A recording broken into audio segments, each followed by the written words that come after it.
नमस्ते प्रणाम good morning. तो कैसन बानी रहुआ लोग, उम्मीद बा कि आप लोग ठीक होई। तो एक छोटी सी कोशिश है, छोटा सा सॉन्ग है, तो प्लीज दोस्तों कमेंट करके जरूर बताएं कि सॉन्ग कैसा लगा हमारा।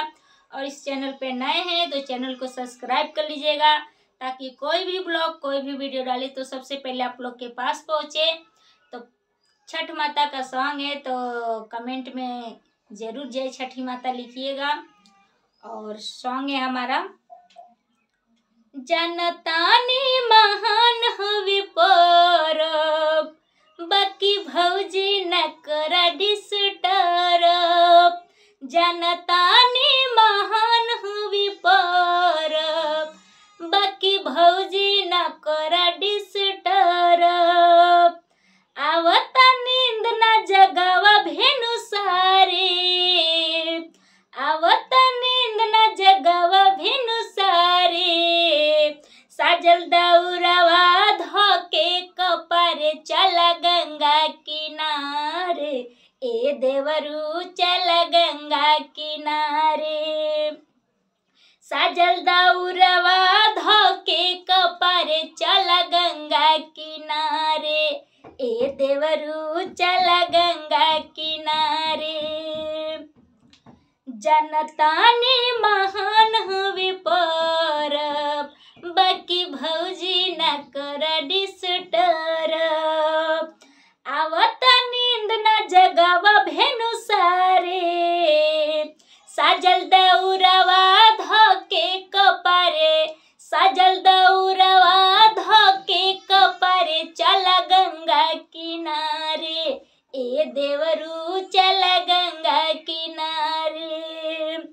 सुतला बिनाया खलियाइल बा, नींद नइखे पूरा ये भौजी, नींद नइखे पूरा। खटिया पे नचनी देह थकाइल बा, मनिहा न बुरा ये भौजी, मनिहा न बुरा। ताहाली चलौग जइहे यादित गोसैया, नखर में बीत जाई और के समैया। करतारु तंग तुहार फलब बिचारे, करतारु तंग तुहार फलब बिचारे। साजल दौरवा धोके कपारे चला गंगा किनारे, ए देवरू चला गंगा किनारे, ए देवरू चला गंगा किनारे। तो प्लीज दोस्तों अगर सॉन्ग अच्छा लगा हो तो लाइक कमेंट सब्सक्राइब जरूर कीजिएगा। इस चैनल पे नए हैं तो चैनल को सब्सक्राइब कर लीजिएगा, ताकि कोई भी वीडियो कोई भी ब्लॉग डाले तो सबसे पहले आप लोग के पास पहुंचे। नमस्ते प्रणाम हर हर महादेव। और एक और खुशखबरी की बात है दोस्तों कि हमारा दूसरा सॉन्ग भी आ चुका है, तो आप लोग टैलेंट म्यूजिक वर्ल्ड पर जाकर सुनिएगा और कमेंट में ज़रूर अपनी राय बताइएगा कि सॉन्ग कैसा लगा हमारा।